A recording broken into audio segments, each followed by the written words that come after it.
नमस्कार, मैं मोहम्मद आसिफ और आप देख रहे हैं एसपीएन 9 न्यूज़। महाराष्ट्र की राजनीति में हर एक दिन कोई नया बयान आ ही जाता है, लेकिन फिर भी हम लोग यही जानने की कोशिश करेंगे कि देवेंद्र फडणवीस को मुख्यमंत्री क्यों नहीं बनाया गया।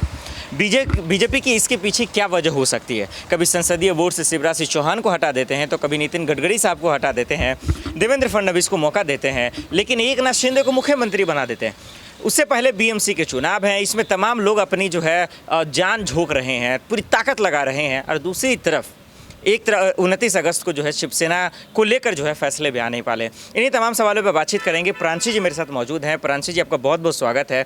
सबसे पहला सवाल यही है, ये बीजेपी के मन में चलता क्या है, ये जो है उद्धव ठाकरे भी जानना चाह रहे थे, शरद पवार भी जानना अच्छा, शरद पवार भी मैं एक सवाल लूँगा, लेकिन सबसे पहला जो मेरा सवाल है वो ये लाजमी सवाल है कि बीजेपी क्या फैसला लेती, किसी को यकीन ही नहीं होता है। चौंकाने वाला फैसला, मुख्यमंत्री उनको क्यों बनाया, देवेंद्र फडणवीस को क्यों नहीं बनाया? सबसे पहले बहुत बहुत शुक्रिया आसिफ जी आपका। जैसा कि आपने कहा कि बीजेपी के मन में क्या कुछ चल रहा है, बीजेपी यहाँ पर क्षेत्रीय दलों को अब खत्म करने की कगार पर है, क्योंकि बीजेपी अब चाहती है कि सभी राज्यों में उनकी सरकार बने। 5 राज्यों के विधानसभा चुनाव में हम सभी ने देखा ही था, और अब आगामी 4 राज्यों के विधानसभा चुनाव के लिए बीजेपी अहम फैसले ले रही है। लेकिन इससे भी बढ़कर लोकसभा चुनाव जो है वो जो साल 2024 में होने के जा रहे हैं, तो उसको लेकर यहाँ पर बीजेपी ने अलग रणनीति बनाई है। 2.5 साल का जो कार्यकाल बचा शिवसेना का, इस लिहाज से उन्होंने एकनाथ शिंदे को ही यहाँ पर मुख्यमंत्री बनाया, क्योंकि उद्धव ठाकरे की भी यही जिद थी कि मुख्यमंत्री जो बनेगा वो उनकी पार्टी का बनेगा। तो ऐसे में देखने को मिला कि बीजेपी ने यहाँ पर पूरा समर्थन दिया, लेकिन हमने गठबंधन टूटते हुए देखा। और शरद पवार की जो आपने बात कही, उन पर बार बार यही इल्जाम लग रहा है कि जो गठबंधन टूटा है वो उनकी वजह से टूटा, क्योंकि नहीं, मैं रोकना चाहूँगा। एक सवाल का मुझे जवाब दीजिए। इससे पहले भी आप मेरे सेशन में दी थी आप कि राज ठाकरे ने ये बयान दिया दरअसल कि बाला साहब ठाकरे की मौजूदगी, और उनकी नसीहत भी यही थी कि उद्धव ठाकरे और यानी कि शिवसेना और बीजेपी जो है 2.5 साल की बात होगी, जिस पार्टी की ज़्यादा सीटें होंगी उसी का मुख्यमंत्री होगा।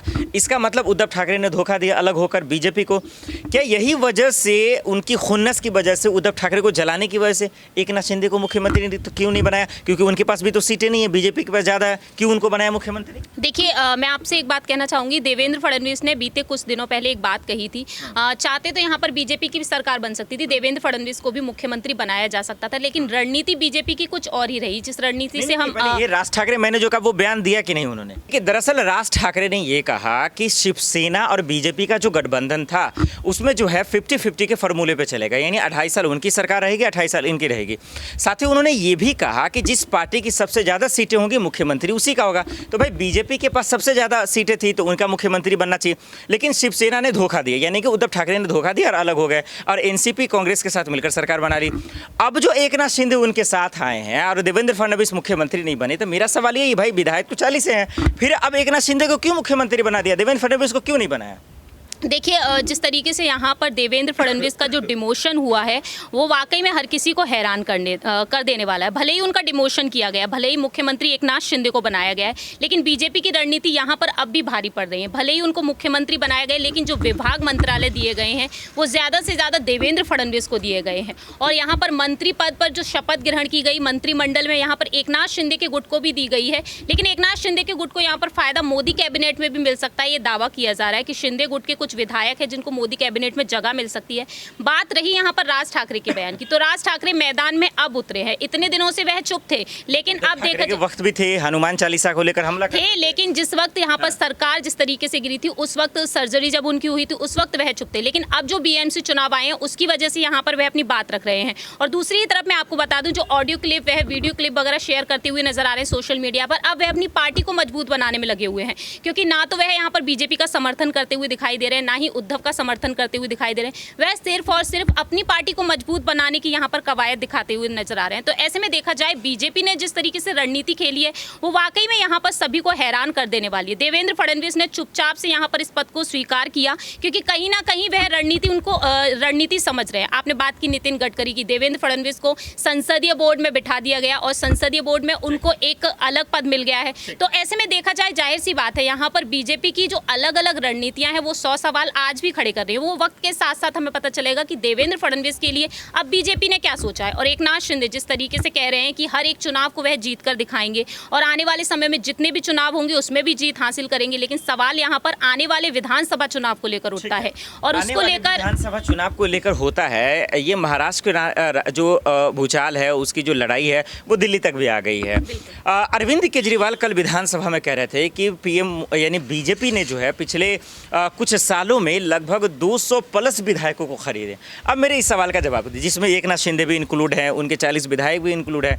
बीजेपी जहां जहां जीत नहीं रही है वहां विधायकों को खरीद रही है, ये आरोप केजरीवाल जी लगा रहे हैं। क्या यही हकीकत है? अब हम आपको एग्जाम्पल बताते हैं। मध्य प्रदेश में आपने देखा ज्योतिरादित्य सिंधिया के साथ जो है पहले कांग्रेस की सरकार थी, वहां गिर गई। महाराष्ट्र में आप देख ही रही हैं, और बिहार में भी होने वाला था, लेकिन नीतीश कुमार उस चक्रव्यूह में फंस नहीं पाए, निकल गए।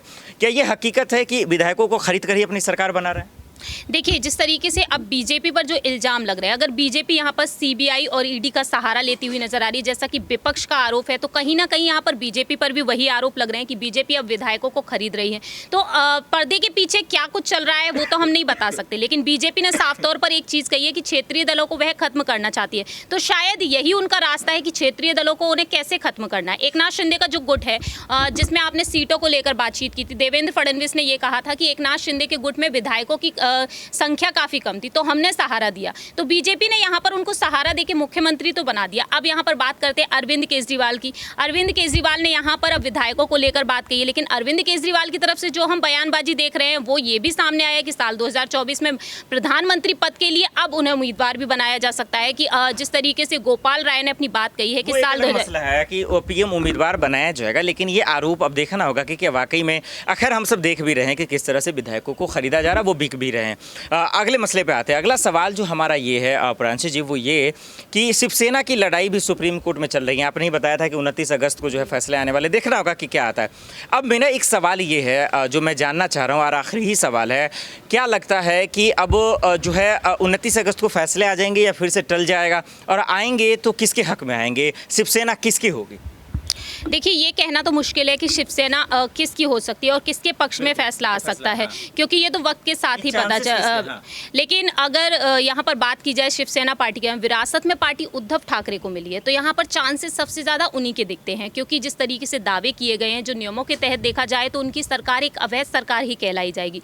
एकनाथ शिंदे ने बीजेपी के समर्थन से सरकार तो बना ली, लेकिन आपके पास चुनाव चिन्ह तो नहीं है। आने वाले चुनाव आप किस चुनाव चिन्ह पर लड़ेंगे, ये सवाल उठना भी लाजमी है। तो जाहिर सी बात है, यहाँ पर जो फैसला है वह उद्धव के पक्ष में जरूर आ सकता है। लेकिन सवाल ये भी तो है, एकनाथ शिंदे बार बार कहते रहे बाला साहब के मेन भक्त हम हैं, उनके पुजारी हम ही हैं, उनसे बेहतर कोई कर नहीं सकता है। तो फिर वो दूसरी पार्टी बनाने का ऑप्शन भी तो नहीं है, क्योंकि वो बार बार हिंदुत्व को लेकर जा रहे हैं कि तो इसका अगर नहीं फैसला आया तो क्योंकि अगर अलग पार्टी बनाने का अगर उनके दिमाग में थोड़ा भी होता तो पहले ही बना के गठबंधन होते या फिर बीजेपी में शामिल हो जाते। लेकिन अगर उनके हक में फैसला नहीं तब एकनाथ शिंदे क्या करेंगे?